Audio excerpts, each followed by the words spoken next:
Hola a todos, bienvenidos nuevamente al canal Cuenteando. El día de hoy vamos a continuar con la lectura del libro El túnel de Ernesto Sábato. Estamos a nada, realmente a nada de terminar esta gran novela literaria. Se me enreda la traba. ¿Cómo es? Se me lengua la traba ni para decir un dicho. Hoy vamos a leer el capítulo 34. Estamos, de verdad que queda muy poquito, muy poquito. Estamos ya terminando con este fatídico.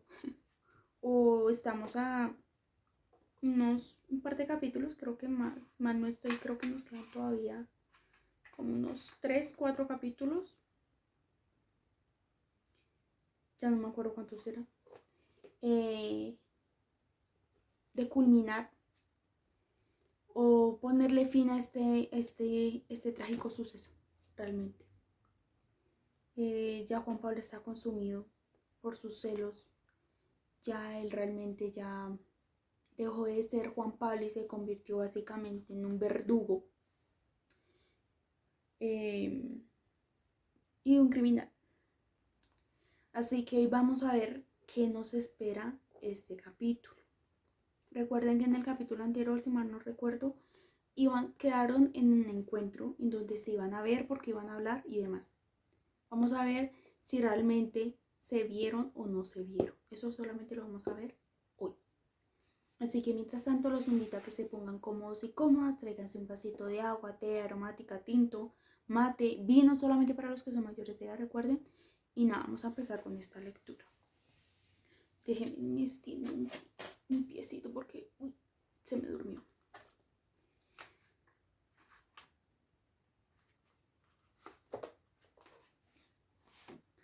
Capítulo 34. Antes de las 5 estuvo en la Recoleta.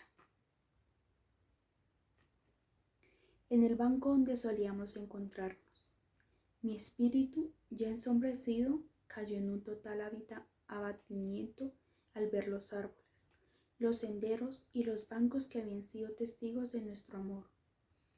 Pensé con desesperada melancolía en los instantes que habíamos pasado en aquellos jardines de la Recoleta y de la Plaza Francia, y como en aquel entonces que parecía estar a una distancia innumerable, había creído en la eternidad de nuestro amor. Todo era milagroso, alucinante, y ahora todo era sombrío y helado, en un mundo desprovisto de sentido, indiferente. Por un segundo, el espanto de destruir el resto que quedaba de nuestro amor y de quedarme definitivamente solo me hizo vacilar. Pensé que quizá era posible echar a un lado todas las dudas que me torturaban. ¿Qué me importaba lo que fuera María más allá de nosotros? Al ver esos bancos, esos árboles, pensé que jamás podría resignarme a perder su apoyo, aunque más no fuera que en esos instantes de comunicación, de misterioso amor que nos unía. A medida que avanzaba en estas reflexiones, más iba haciéndome a la idea de aceptar su amor así, sin condiciones, y más me iba aterrorizando la idea de quedarme sin nada, absolutamente nada. Y de ese terror fue naciendo y creciendo una modestia, como solo puede tener los seres que no pueden elegir. Finalmente empezó a poseerme una desbordante alegría, al darme cuenta de que nada se había perdido y que podía empezar a partir de ese instante de lucidez una nueva vida. Desgraciadamente, María me falló una vez más. O sea, no llegó. A las 5:30, alarmado, enloquecido, volví a llamar por teléfono. Me dijeron que se había vuelto repentinamente a la estancia. Sin advertir lo que hacía, le grité a la mucama. Pero se habíamos quedado en vernos a las 5. Yo no sé nada, señor, me respondió algo asustada. La señora salió en un auto hace un rato y dijo que se quedaría ya una semana por lo menos. ¿Una semana por lo menos? Y el mundo parecía derrumbarse. Todo me parecía increíble e inútil. Salí del café como un sonámbulo. Vi cosas absurdas, faroles, gente que andaba de un lado a otro, como si eso sirviera para algo. Y tanto como le había pedido verla esa tarde, tanto como la necesitaba, y tan poco que estaba dispuesto a pedirle, a mendigarle. Pero, pensé con feroz amargura, entre consolarme a mí en un parque y acostarse con Hunter en la estancia, no podía haber lugar a dudas. Y en cuanto me hice esa reflexión, se me ocurrió una idea. No, mejor dicho, tuve la certeza de algo. Corrí las pocas cuadras que faltaban para llegar a mi taller y desde allí llamé nuevamente por teléfono a la casa de Allende. Pregunté si la señora no había recibido un llamado telefónico de la estancia antes de ir.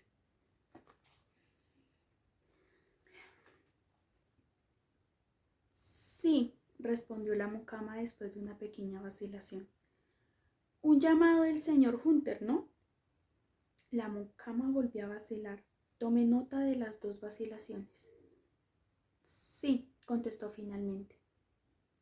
Una amargura triunfante me poseía ahora como un demonio, tal como lo había intuido.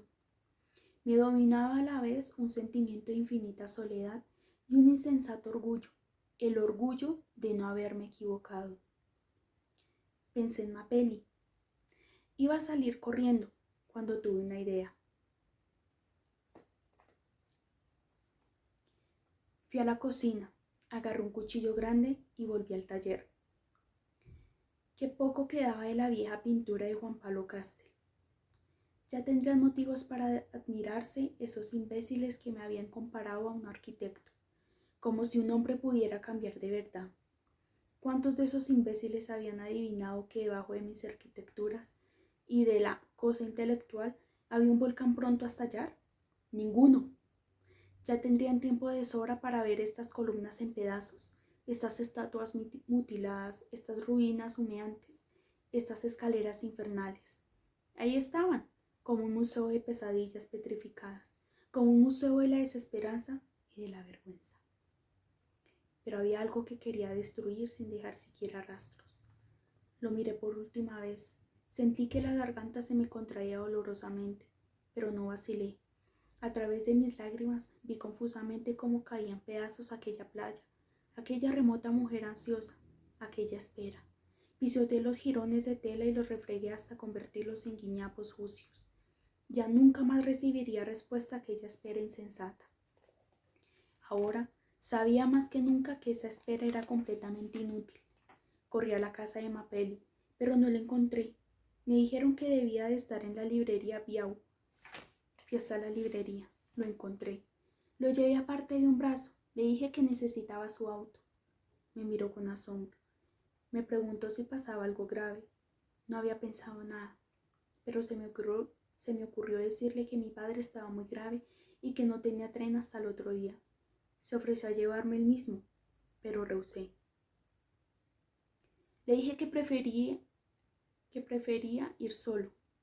Volvió a mirarme con asombro, pero terminó por darme las llaves. ¡No! ¡No, Mapelli! Si tan solo no le hubieras prestado el carro.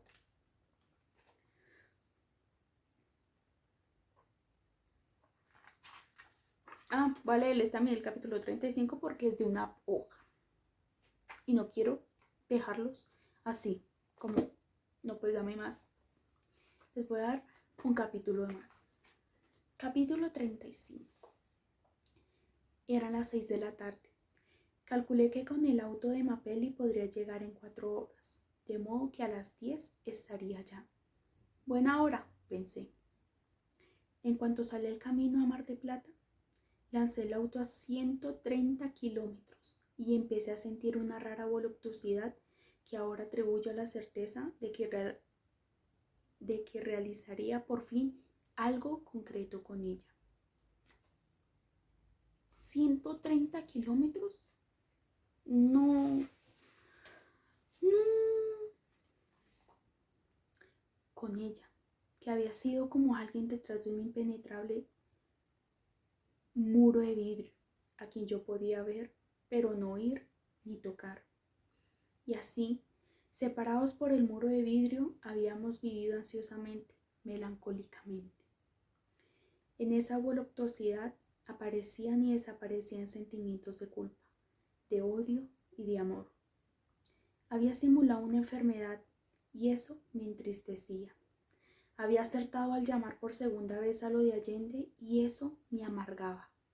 Ella, María, podía reírse con frivolidad, podía entregarse a ese cínico, a ese mujeriego, a ese poeta falso y presuntuoso. Qué desperdicio sentía entonces por ella, qué desprecio sentía entonces por ella. Busqué el doloroso placer de imaginar esa última decisión suya en la forma más repelente. Por un lado estaba yo, estaba el compromiso de verme esa tarde. ¿Para qué? Para hablar de cosas oscuras y ásperas, para ponernos una vez más frente a través del muro de vidrio, para mirar nuestras miradas ansiosas y desesperanzadas, para tratar de entender nuestros signos, para vanamente querer tocarnos, palparnos, acariciarnos a través del muro de vidrio, para soñar una vez más ese sueño imposible. Por el otro lado estaba Hunter, y le bastaba tomar el teléfono y llamarla para que ella corriera a su cama. Qué grotesco, qué triste era todo eso. Llegué a la estancia a las 10:15. Detuve el auto en el camino real, para no llamar la atención con el ruido del motor, y caminé. El calor era insoportable. Había una agobiadora calma y solo se oía el murmullo del mar. Por momentos, la luz de la luna atravesaba los nubarrones y pude caminar, sin grandes dificultades, por el callejón de entrada entre los eucaliptos. Cuando llegué a la casa grande, vi que estaban encendidas las luces de la planta baja. Pensé que todavía estarían en el comedor. Se sentía ese calor estático y amenazante que precede a las violentas tempestades del verano. Era natural que salieran después de comer. Me oculté en un lugar del parque que me permitía vigilar la salida de gente por la escalinata y esperé. Uy, madre, estuvo potente. Estos 2 capítulos estuvieron cargados de muchas emociones. Desolación, desolación, desesperanza, melancolía, tristeza, ¿cómo se le llama esa otra emoción?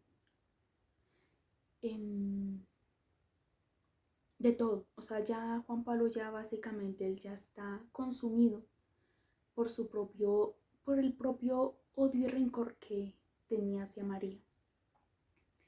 Y, o sea, no puedo ser ni juez ni parte, pero no quiero justificar y no voy a justificar la conducta y los comportamientos que tiene Juan Pablo, porque realmente no están bien. Claramente, o sea, si tú tienes algún problema con una persona, la manera en que una persona racional lo abarca es hablando, ¿sí?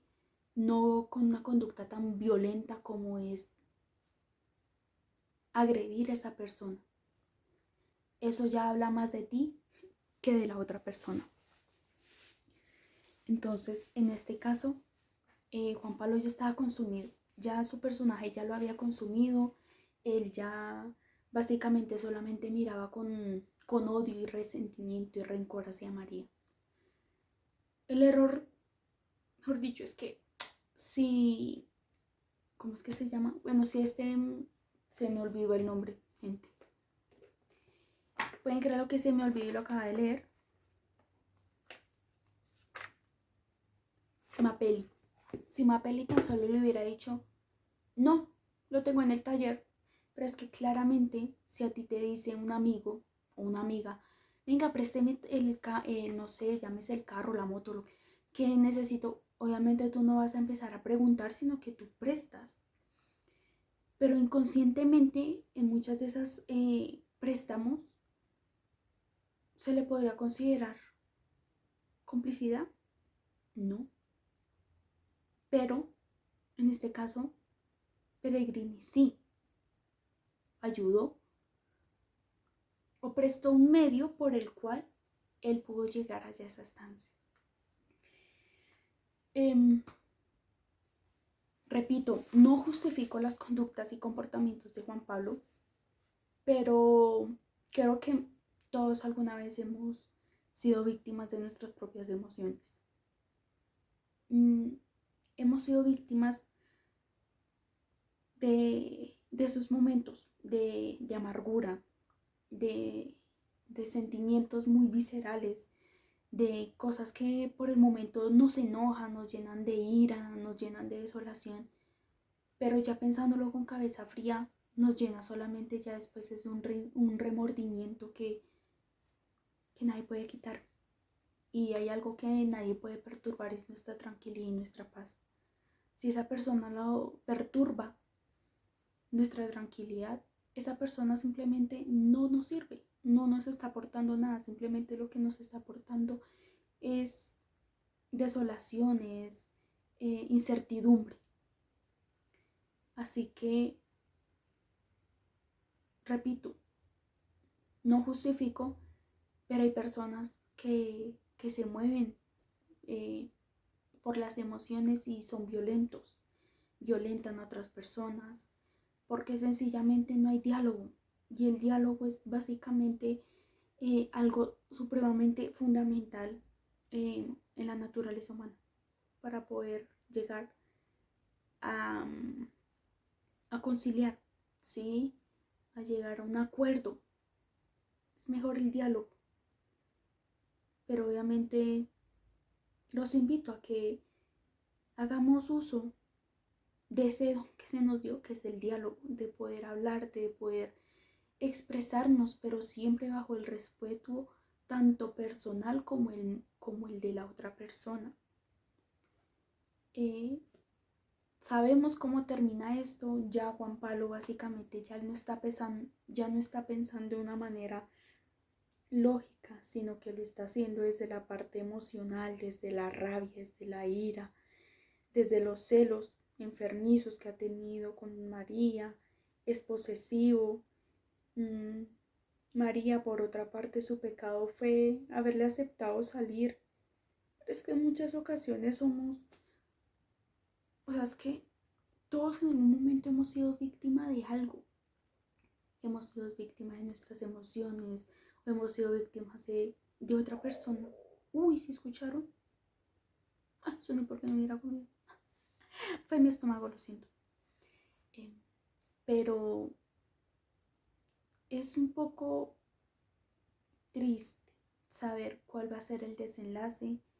Ya por lo que ustedes han escuchado de la historia, o si algún de un voz a voz ya la han leído y demás, saben cómo termina. No termina para nada bueno. Y eso es lo que pasó. Él simplemente se está moviendo es por los celos, por la rabia que siente hacia María. No sabemos si va a lastimar a Hunter. Quizás sí, quizás no, no lo sabemos hasta en el próximo capítulo. Pero no quiero dejar como tanto una reflexión porque no soy quien. No tengo autoridad moral para hacerlo. Realmente tampoco puedo ser un ejemplo para nadie. Entonces, simplemente con lo que les digo es, sépanse expresar, dialoguen. Vea, hay algo muy valioso como el diálogo. Puede sonar muy, ¿cómo se le puede decir a esto? Muy fantasioso creer que todo se soluciona dialogando. Pero sí, tal vez vivo en esa fantasía, esa es mi utopía. Pero creo que muchas cosas, muchas guerras, muchos enfrentamientos, muchas ruinas y demás se solucionarían hablando. Muchas veces tanta guerra. En realidad no quiero hablar de temas ni políticos, ni religiosos, ni esos, porque son temas que son muy delicados para tratar. Pero vivo con esa fantasía realmente, ¿no? En un mundo perfecto, todo se solucionaría hablando o dejándose de hablar. Tipo, ya saben, habemos mujeres, me incluyo también porque también he sido esas mujeres en donde no hablamos, pero nos dejamos de hablar, ¿sí?